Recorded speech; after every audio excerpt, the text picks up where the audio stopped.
Bonjour les amis, Marc Maillot avec vous encore pour méditer sur un seul verset de la Bible aujourd'hui dans la deuxième épître de Paul aux Thessaloniciens, chapitre 2. Il nous demande « Demeurez donc fermes, frères, et attachez-vous aux enseignements que nous vous avons transmis, soit de vive voix, soit par nos lettres. » Fin de la lecture. Aujourd'hui, je voudrais vous parler de deux mots qui paraissent venir du Moyen-Âge, tellement ils n'ont pas cours aujourd'hui. Alors, le premier de ces mots, c'est le mot hérésie, qui, selon la définition de Larousse, c'est la doctrine en opposition avec une doctrine officielle ou les opinions communément admises.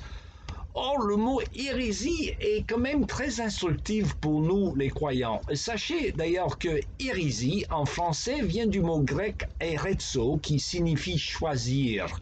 Or, une hérésie est une doctrine qui choisit donc un élément de la vérité révélée par la Bible au détriment de l'ensemble. Je vous donne un exemple. La Bible enseigne clairement que Jésus-Christ était un homme. Il y a une multiplicité de textes qui confirment que Jésus est né de la Vierge Marie, il avait une nature humaine toute comme la nôtre, avec toutes ses caractéristiques essentielles et ses communes faiblesses, le péché excepté cependant. Mais la Bible enseigne aussi clairement que Jésus était le Fils incarné de Dieu, la deuxième personne de la Trinité, étant vrai et éternel Dieu de même substance que le Père son égal, comme dit la confession de foi de Westminster. Donc, Jésus était pleinement homme et pleinement Dieu. Alors, il y a un élément, bien sûr, de mystère là qui nous dépasse, mais ce qui est clair, c'est que l'on n'a pas le droit de nier l'un aspect de cette vérité en faveur de l'autre. Ça serait une hérésie ou un choix d'un aspect de la vérité au détriment de l'ensemble. Or, dans l'histoire de l'Église, il y a toujours eu des hérésies que les grands-pères de la foi ont combattues avec acharnement. Et en France, vous êtes bien placé, dans le pays des Irénée de Lyon, le grand évêque du IIe siècle, qui luttait, lui, contre les hérésies, surtout de type gnostique à cette époque. On parlera des gnostiques une autre fois. Mais à notre époque, il y a toujours une hérésie qui circule dans le monde par un groupe qui, selon la tradition de Arius, cet hérétique du IIIe siècle, il lui a choisi des versets de la Bible qui appuyaient l'humanité de Jésus au détriment des versets qui soulignent clairement sa divinité. Alors cette hérésie ariane, qui est de nos jours promulguée par la secte d'origine américaine, j'ai honte de le dire, des témoins de Jéhovah, qui nie la pleine divinité de Jésus qui pardonnait les péchés. Or, Dieu seul peut pardonner les péchés. Jésus pardonne les péchés, donc Jésus se prend pour Dieu. Et qui disait que lui et le Père ne faisaient qu'un. Alors, sachez aussi qu'il y avait une hérésie de l'autre côté de la question qui niait l'humanité de Jésus, en disant qu'il n'avait que l'apparence d'un corps humain.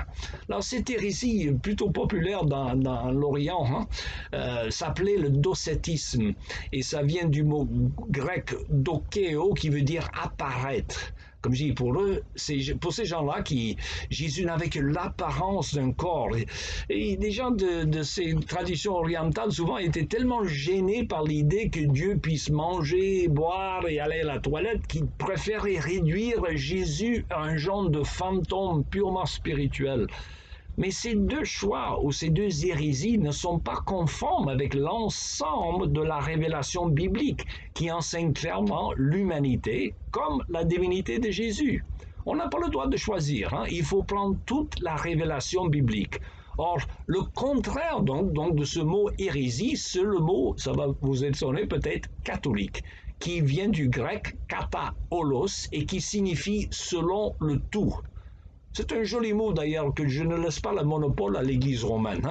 Notre foi chrétienne est une foi selon toute la révélation biblique. Elle est donc catholique au sens étymologiquement de ce mot.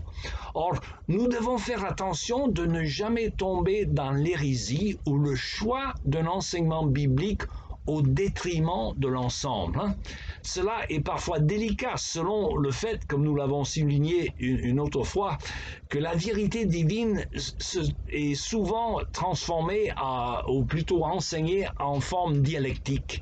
Le dictionnaire affirme que la dialectique se réfère à la juxtaposition, le fait de placer côte à côte ou l'interaction des idées apparemment contradictoires, c'est-à-dire en rapport avec son pôle opposé. Mais comme si c'est le sujet de notre méditation précédente. Enfin, pour éviter ces pièges, il faut donc tout simplement connaître toute la Bible. Ainsi, votre foi sera bien selon le tout ou bien catholique, selon le sens étymologiquement de ce mot.